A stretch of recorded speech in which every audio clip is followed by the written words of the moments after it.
Jeez! Here we go.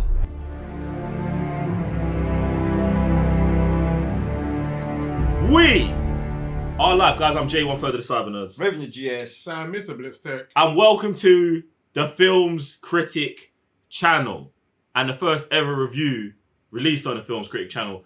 Welcome. Firstly, look around, enjoy yourself. It's kind of different here. Secondly, subscribe to the channel when I road to 10,000 subscribers. Hit the thumbs up and press the notification button to get notified every time we drop a banger. Now, the reason we're all here to talk about Nope.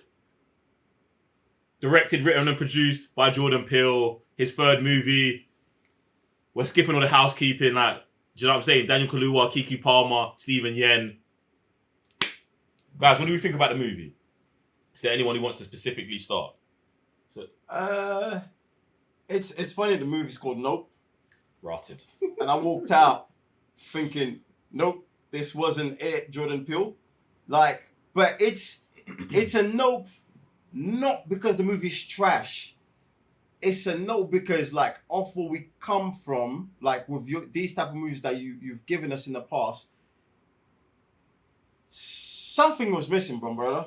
Something was missing. There were some good parts of the movie. There was a lot of other parts where I was like, left scratching my head. I don't know what I was watching.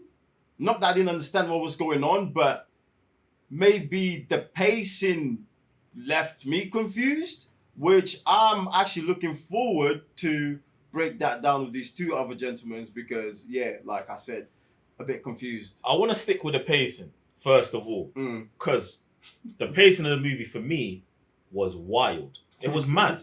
Like, and I didn't understand why this was chosen. And in terms of like it being segmented in terms of like spoilers, like they segmented it off into like horses. Mm-hmm. Each horse had an episode. Do you know what I'm saying? And then obviously this is also intertwined with the fact that the story about what's the monkey's name? Damn. Oh, dude. Gordy. So the story about Gordy. So like that's also segmented into it as well. And I'm like, the first couple times we was going through the horse stories, I was with it. But then it got to a point where I was like, raw, this is jarring. Do you know what I'm saying? Like, it is stopping the flow of what's going on. Even the way it was cutting backwards and forwards, I thought was calm. But I just didn't like that like constant interruption. I felt like that was affecting how I was viewing the movie. Do you know what I'm saying? So there's that on the pacing for me. And this is where it's a bit confusing because the way they've done it, you understand it. You see where they're going with it, especially like right at the beginning of the movie when they're on set and they break it down the whole history. So you're kind of already been put in a place where you understand was how they're presenting things and the layout of the whole history of the horse and going back and forth, plus the monkey as well. So you get that. But then, like you're saying, like it gets jarring. Are you trying to over-explain? It was just a bit too much that it takes you out of what's going on in the movie, and now it's kind of like you're taking a seat back and you're no longer going forward with what you was doing before. One of the things that you touched on as well was the social narrative. Now, the social narrative, like, for me, I think, in this movie is interesting. Because I feel like the social narrative for me only really, like, heavily played out in the Gordy situation. Oh. And in the situation in terms of the creature, you think there was a big social narrative there? Yeah, let's go on. So I'm thinking, I felt like the big social narrative was here. Do you know what I'm saying? And I was like, I think I like more of that from Jordan Peele. And I'm talking about social narrative that is thrown blatantly in your face. And when I think of Get Out and Us, I'm like, there's nothing here. There's no deception here. This is what it is. And in that, this is what it is, man takes you through twists and turns. And I felt like that's what Nope was missing. I think the social narrative for me that I liked came in the Gordy episode. And everything after that, in terms of the creature, I'm just like, this is more like Jaws. This is more like dealing with a natural creature phenomenon and how we're going to have to handle. Do you know what I'm saying? And it's like, I like, one of the things I liked about the movie is, you see at the end where it gets defeated. She celebrates, Keke Palmer celebrates, but no one else celebrated. Mm-hmm. Because I think it's like, we're beating the big bad monster, but for some reason it felt like me, like, that's not it. And it definitely wasn't it. And what it was my man at the end, like, the connection I felt like between the brother and the sister, like, persevering through all of this. But then I'm just like, something was missing. Yeah. Do you know what I'm saying? That's where I was with it. And that's where the three things that I kind of dislike about the movie is that the pacing is kind of all over the place. The social narrative is so deeply embedded. If you don't kind of read into it, you're definitely going to miss it. I think that you try to go a bit too high concept with the monster itself, the individual characters, and like the whole story without. And then even I just feel like the payoff wasn't like there's no. I don't want to say there's almost. It doesn't feel like there's a payoff. Yeah, that's what I feel like the worst. You go through this whole journey, and then you get to the end, and you're like, that was it. Chat to me about how you think the social narrative is high concept, because I don't.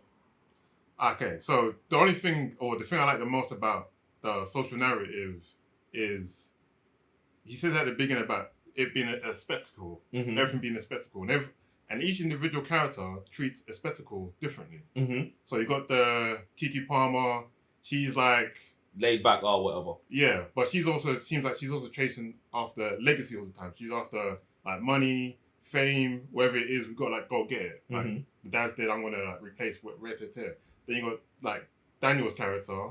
He's like, he almost like he understands animals. You saw him on the set. He was like, don't treat the horse like this. They treat the horse like differently. What happens? Everything just goes to kaput. Then same thing with the monster itself. He knows not to look it in the eyes and understands if you do that, the thing's gonna go crazy. It's protective, ready-to-tear. So he knows how to treat it differently. Then you got the director.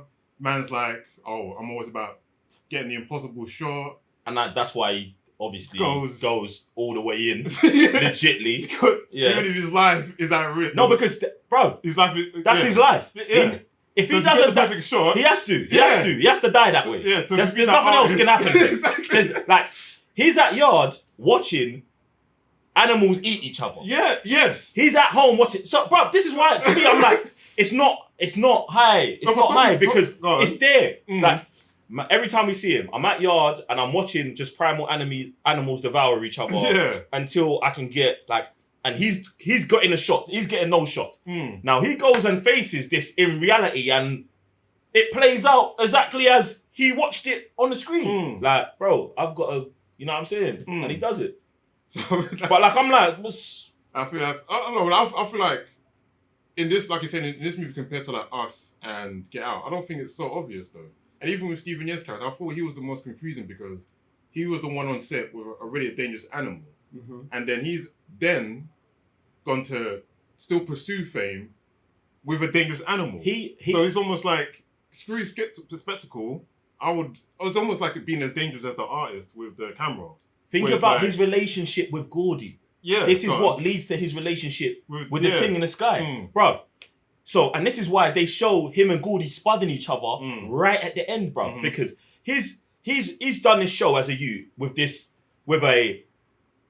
an animal. Do you know what I'm saying? And everything's always been calm. The day the animal flips out, kills everyone, him and it obviously for some reason had a different relationship, he pounds it. So as he's grown up, through all of the fame of, oh, you survived Gordy's thing, you survived Gordy's thing, he's now come into contact with another Gordy. And what he's doing he's feeding it, bruv. So now, it doesn't seem crazy to me to think that his Steven Yeun's character, as like 5 years old, every day went on set and gave Gordy a banana. Okay, yeah. Hence, it's been here for 6 months, I'm giving it a horse every Friday. The issue is that when I guess Daniel Kaluuya and them understand how to actually engage with it then flips out on how it's been engaged with. And it's like, bruv, I don't want to eat horses no more. Something new's on the menu. I've had a human, bam, I'm taking your whole peeps. And that's the difference between... Man don't understand. Yeah, him, like, that creature and Gordy. But he won't understand that because he got traumatized as a youth, and he thinks, this is our relationship, bro. So he gets. This is what I'm saying, bro. There's not high concept, like but it's, I really it's do there. think some people won't understand that. Like they'll just see a movie about it's a UFO turned alien, and they're just going about the way to capture it so they could become famous. Mm-hmm. But I feel like I said, each individual character has a relationship with said UFO and how they're gonna go about it. Even with Keke Palmer, that's even her one's the most confusing because obviously they called it like at the beginning there was something about jean jacket, and then they come the horse full circle again, then to call the alien jean jacket. That's the only thing that I'm confused about because it's almost like like the horse was that's the only confusing thing for me. See, I think for that it's like she had a potential legacy set up with her and her dad in terms of you was gonna get to train Jean Jacket, but then something happens with Jean Jacket starts getting famous, so the dad's like, no, I'll take it, and he goes on. Dad dies. Now we've got the next Jean Jacket. Okay, there you go. With the next Jean Jacket is the next thing that's gonna blow. If we get a picture of this gets us on Oprah. Do you know what I'm saying? And now she's like, I need to capture this, and she does at the end, and that's her Jean Jacket. That shot will get her. That is the Oprah shot. She mission complete. Do you know what I'm saying? Like, so the thing that got her in her childhood, that leaves her away from the family, has brought her back, and she accomplished that mission. Whereas Steven Yeun's character gets eaten by the thing from childhood, and I would say Daniel Kaluuya's character is just the consistent. Yeah, I see, and all he does is see it all the way through. Like and like even the way so for let's say someone who didn't understand it, and you two just broke that down between those characters, and that person's gone to watch that movie. Let's say I'm that person, You see how the payoff, there's none there. Like there's nothing towards the end. You feel satisfied when you came out of the movie because it's like there was something missing there for these characters. You two just went back and forth with, and I feel like that's what makes this movie kind of like mediocre, like. And I think that's Jordan Peele getting hurt by how good his other movies are. Right. Because, bruv, when you're doing Get Out, and you're like, bro, I'm taking this social narrative that's mad. This is going to spin everyone. And you're laying it on a plate as it is. And you're adding two things. The body snatching, the sunken place, all real things, but you're presenting to it like that. And then you give us something like this, which is more about, like, nature and something over here that we've got. I feel like it's tough because you're expecting this in your face, and that's why the Gordy things for me. I was like, when I seen it, I was just like, give me more. You have good parts. There's moments that carries it, and like it has you so locked in. Whether it's a scary scene, like the scene in the ranch with the horse, and then there's the shadow, the silhouette, and you're like, whoa, like. You get that reaction of the people. So there are parts in this movie where you get different reactions from the audience. But it's just, the overall just wasn't good enough, man. I hear that. I feel like the comedy's good. Obviously, comedy's good. Cinematography's good. The music's good. Like, everything in terms of production is great. And go watch the movie. Do you know what I'm saying? It's not one of those ones where it's like, don't go watch the movie. Go watch the movie and judge for yourself. But I just feel like it might be a victim of Jordan Peele's own success himself, because it's definitely not on par with Get Out. And I would say between this and Us, I would say I'm like, I don't know which one I would pick. I'm picking Us. To watch on a regular day. I think because this is new, I might pick it again. But like, I need more time to settle with this 1000%. before I decide. Because Us, 1000%. I think it's good, but I don't love Us either. Like, I hear you on that. That's why I'm here. You know what I mean? And maybe because we're so much more familiar with Us and watching more times, I agree with you. This is definitely the type of movie you have to watch it a few more times, because there's layers over there that maybe like it hasn't been explored or we haven't really seen it. Do you know what I mean? So I definitely want to go back and watch this movie more than once. Do you know what I mean? But just coming out of that cinema, from my experience when I came out of cinema for other movies, hasn't been the same. Yeah, that's what I find so crazy as well, because I feel like I would just watch this just the one more time and then like be done with it, because like I say, everything else is on point. And that's why I find, like, I don't know how he does it, but he definitely knows when to spin on comedy, and then when it's like a serious moment, it's it's serious. Yeah, his tones are. He It's understands super on tone the point. perfect. Yeah. And then just like the horror elements in this, still mad. Like the part where they're in the house and the thing's just over them, just blood pouring, just spitting everything out. Like the UFO itself, or the OAP, what's the new name for it? That's so confusing now. UAP. Like even UAP. those kind of concepts as well. Just like Sounds like for Apex. me, I wouldn't be surprised. It would like frazzle my mind, but yeah, he gets the horror point. And then the worst scene in this horror entire movies where he sucks up the people and it's like cross, like you actually feel like you're inside the thing. Yeah, you see them in the stomach, like going through. Yeah. And then it's just swirling around and you hear them screaming. Holy the mother of God. The horse scream the first time was mad, bro. Because the spaceship's going through the sky, yeah. And bruv, I've never heard a horse make a noise like that. And it's just, and they're saying the same thing. It's not even screaming. It's just in something, bruv. Like, and it's just flying around. And it's like in the cinema, I was like, Yeah, it's like, yeah, bro. If it had 4DX, yeah, if 4DX was actually how it's supposed to be, man, then would have been in there like this, looking for the horse, bro. There's element. In fact, you know what? Yeah, we've got to talk about watching it in IMAX. Legit. Do you know what I'm saying? Legit. If you can watch it like that, obviously shot for that. Watch it in that. But yeah, man, overall, we're just gonna have to go good and not great. Like, we're just gonna have to bang it with a 3 out of 5 star rating. And yeah, someone's like, ratings? Straight to your chest. Yeah, we're out here now. Guys, jump in the comment section below. Let us know what you rate Nope. Between 1 and 5, we do half stars as well, so knock yourself out. If you haven't already, the Cyber Nerds are now on Letterboxd. So check out the Cyber Nerds and the Film Critics Letterboxd. Go over there, all of our movie reviews, all of our ratings. Other than that, we're on the road to 10,000 subscribers. Hit the thumbs up, hit the notification bell. I'm Jay, 1/3 of the Cyber Nerds. Revenue GS. Sam, Mr. Blitztech. We'll see you on the next movie review.